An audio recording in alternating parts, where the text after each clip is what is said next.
Operation सिंदूर के बाद क्या हुआ, but let me say a few military things also, जिससे we understand the operation Sindoor better. तो इसमें मैं आपको 3 बातें बताना चाहूँगा मिलिट्री वाली। पहली बात, starting from the first war of Kashmir, जब लड़ाई हुई हिंदुस्तान पाकिस्तान की, एक सीज फायर लाइन बनी थी 1 जनवरी 49 को। उसके बाद हमने जंग लड़ी पाकिस्तान के साथ, 65 की लड़ी, 71 की लड़ी। See don't worry about Bangladesh, Bangladesh was a gone case for east Pakistan, for Pakistan, because east Pakistan जो था in any case was 1200 kilometres across India. There is no way they could have brought their operational logistics there for war. वो नहीं हो सकता था, वो तो जाना ही था। बट इम्पॉर्टेंट बात यह है, किसी भी जंग में हम वो मिलिट्री लाइन को ऑब्लिटरेट कर ही नहीं पाए। जो सीज फायर लाइन थी आज वो कायम है with a new name, line of control. तो हमें क्या करना चाहिए था? हमें ये करना चाहिए था कि 1990 में जब प्रॉब्लम शुरू हुई कश्मीर की, जब पाकिस्तान ने प्रॉक्सी वॉर अपनी शुरू करी, हमको अपनी कन्वेंशनल कैपेबिलिटी बनानी चाहिए थी। अगर हम अपनी कन्वेंशनल वॉर कैपेबिलिटी बढ़ाते, that would have deterred Pakistan. हमने वो नहीं किया 35 साल। तो एक जो मिलिट्री इशू था प्रॉक्सी वॉर का, proxy war is a military issue, जिसको आपको मिलिट्री मीन से खत्म करना था by building a capability that would deter Pakistan or tell Pakistan that look, there will be a problem if you continue with what you are doing. We never did that. Now with the coming of the Modi government, obviously it has been elevated to a higher level. तो ये हमने कर दिया एक। तो अब मैं थोड़ा सा पॉज करके वापस जाता हूँ, आपको एक बहुत इंपॉर्टेंट बात बतानी भूल गया हूँ, वो बहुत ज़रूरी है। वो बात ये है कि 5 अगस्त 2019 को हमने 370 हटाया, बिना सोचे समझे कि इसका सिक्योरिटी इम्प्लीकेशन क्या है, वो मैं आपको बताना चाहता हूँ। हुआ क्या कि 6 अगस्त को पार्लियामेंट में union home minister Amit Shah ने कहा कि we will be making now the state of Jammu and Kashmir into 2 union territories. उसमें पाकिस्तान ऑक्यूपाइड कश्मीर और गिलगित बल्टिस्तान हिस्सा होगा, union territory of Jammu and Kashmir, Aksai Chin हिस्सा होगा लद्दाख यूनियन टेरिटरी की, लद्दाख की। The same day, Chinese rejected that. They protested. They said, Akshay Chin is with us. It was always with us. You can't show it on your maps, new maps, as part of the Ladakh Union Territory. 11th August को 2019, Jay Shankar as the External Affairs Minister, he traveled to China to meet up with his counterpart Wang Yi to explain to him that look, we have made the maps, but it does not change our position on the ground as far as line of actual control is concerned. China rejected that suggestion. Meanwhile, 370 जब हटा तो पाकिस्तान में भी खलबली मची। The then Prime Minister Imran Khan and the Army Chief Bajwa, General Bajwa, they both went to China to confabulate with the leadership there. Xi Jinping gave personal time to General Bajwa और उन्होंने general Bajwa को ये कहा कि आप development पे focus करिए। मुझे ये बात ऐसे पता है कि अप्रैल 2022 में पाकिस्तान की जो सरकार थी उस समय इमरान खान की, they release the first national security policy and I was one Indian they had invited there. तो वहाँ प्राइम मिनिस्टर भी बोले, वहाँ आर्मी चीफ भी बोले, उसके बाद आर्मी चीफ और मेरी बातचीत हुई। तो मैंने उनसे पूछा, मैंने कहा जी आपकी नेशनल सिक्योरिटी पॉलिसी है, it all talks about connectivity and development, what about the Kashmir issue? So he told me that I had a long meeting with Xi Jinping and Xi Jinping told me personally that you focus on development. What Bajwa did not tell me is that Xi Jinping also told him, जहाँ तक security का ताल्लुक है पाकिस्तान की, we take responsibility for that. तो हुआ क्या, अगर हम लोगों ने ध्यान से देखा होता तो 2 चीज़ें होनी शुरू हो गई 2019 से। On the political side, the entire Chinese leadership, Xi Jinping downwards, they kept saying that we will support Pakistan security and sovereignty. खुलेआम बोलते थे वो, हमने उसको नज़रअंदाज किया। दूसरी तरफ the Pakistan air force and the प्लाफ PLA air force, they started doing advanced exercises 2019 से शुरू कर दी। काराकोरम में करते थे, वो जो हमारा कॉम्बैट एरिया है वहाँ उन्होंने शुरू करा, हमने उसको ध्यान ही नहीं दिया। नॉट ओनली दैट, उस समय से क्या देखा हमने 2021 के अंदर उन्होंने पाकिस्तानी ऑफिसर्स को अपनी वेस्टर्न थिएटर कमांड में एम्बेड कर लिया। Western theatre command is responsible for Arunachal Pradesh.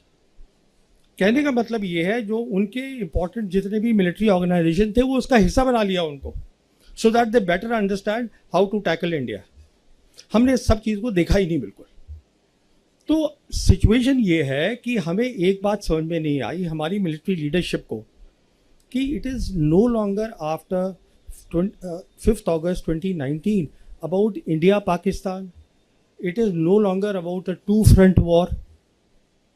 China आपसे लड़ाई नहीं लड़ेगा, उसको ज़रूरत ही नहीं है लड़ाई लड़ने की।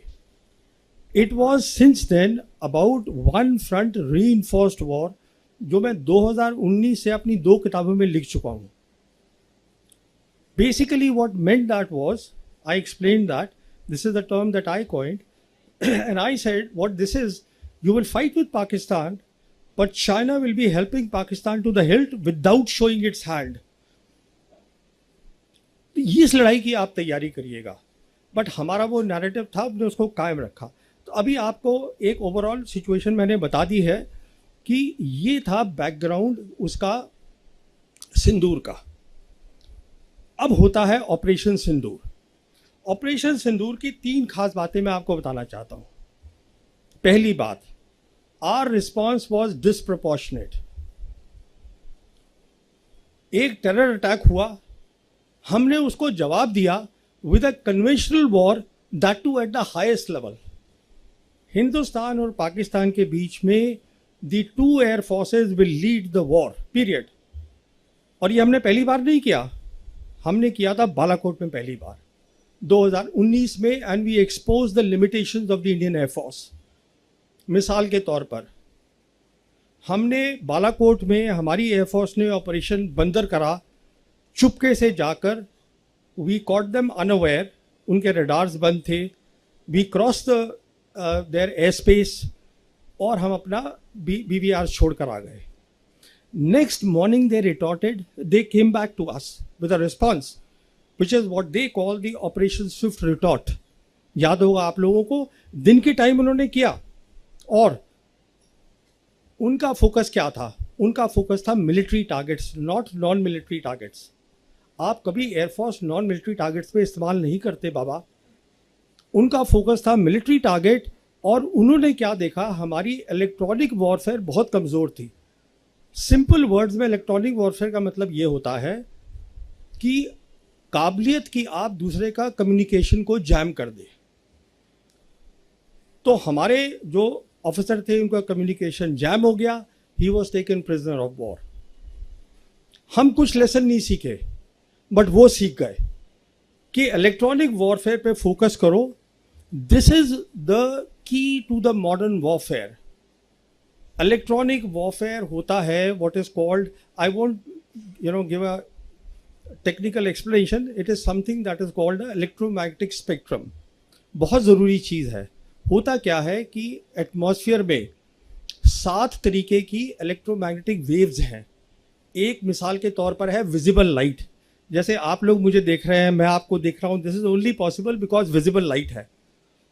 सिमिलरली एक एक्सट्रीम पे है उनके रेडियो वेव्स, जिससे हम कम्युनिकेशन करते हैं। एक्सरे होती है जो हमारी एक्सरे मशीन में काम आती हैं। माइक्रोवेव है जो हम माइक्रोवेव चलाते हैं। कहने का मतलब ये है, ये जो चीज़ है इलेक्ट्रोमैग्नेटिक स्पेक्ट्रम, अगर आप किसी भी फौज के पास एक काबिलियत है इसमें compete करने की, तो वो लड़ाई जीत जाएगा। दूसरा अगर उसमें नहीं compete कर जाएगा वो लड़ाई हार जाएगा। It's simple as that. This is today the crux of the modern warfare, to have a superiority in the electromagnetic spectrum, and the part of that is electronic warfare. How do you jam the communication of the enemy? This is the lesson that they learned. As a consequence of that, देखिए हमने अपनी आंखों पे पट्टी बांध दी। क्यों पट्टी बांधी वो बताता हूँ मैं। क्योंकि प्राइम मिनिस्टर मोदी ने मई 2014 में जब ये आए हैं, इन्होंने अपनी पहली कंबाइंड कमांडर कॉन्फ्रेंस करी अक्टूबर 2014 में, जिसमें इन्होंने ये कहा कंबाइंड कमांडर्स को कि जो हमारा एनिमी है वो विजिबल है, थ्रेट जो है, no, enemy is invisible, the threat is known.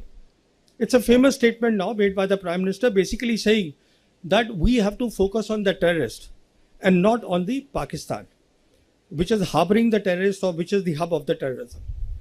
तो वो फोकस वो बन गया कि सब कन्वेंशनल वॉर हमें करनी है, हमें काउंटर टेररिज्म को करते रहना है. उसी समय मुझे याद है एयर चीफ हमारे होते थे, एयर चीफ मार्शल अरूप राहा. मैंने उनसे पूछा भी था, मैं कहा ये आप कर क्या रहे हैं, because he started asking a role कि एयरफोर्स का भी रोल होना चाहिए. अरे बाबा, एयरफोर्स को ये था कि सारी ग्लोरी इंडियन आर्मी को मिल रही है, तकमे मिल रहे हैं, उनको ऑनर मिल रहा है टेररिस्ट मारने का, तो हमें मिलना चाहिए.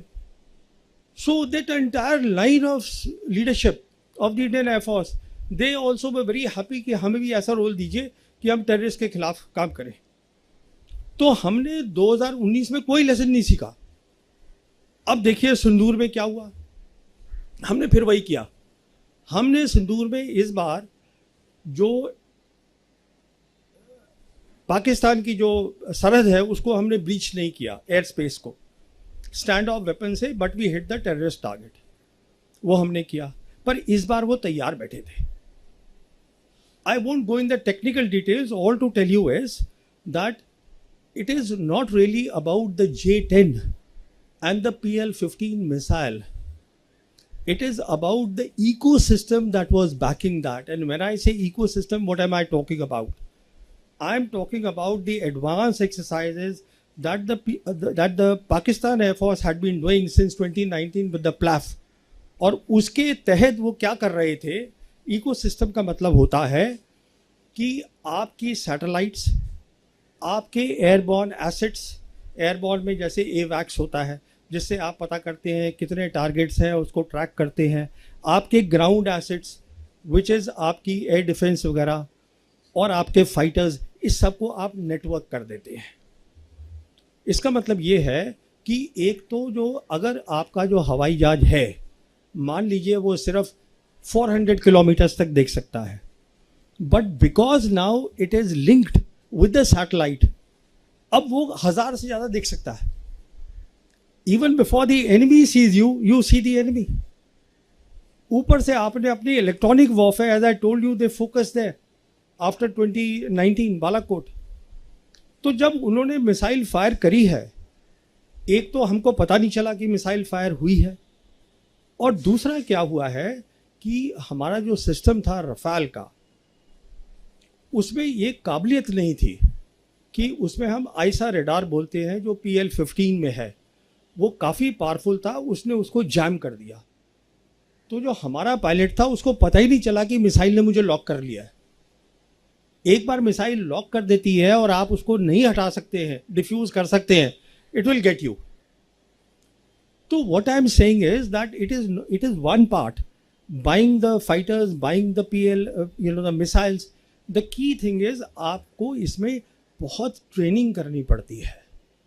अभी जैसे हमारे यहाँ फोकस होता है कि आप फाइटर खरीद लीजिए साहब, रफाल ले लीजिए, अरे उससे कुछ नहीं होगा. इसलिए नहीं होगा क्योंकि अब वो वक्त चला गया जब डॉग फाइट्स हुआ करती थी कि एक हवाई जहाज दूसरे से भिड़ गया. Now we are living in the as of beyond visual range missiles.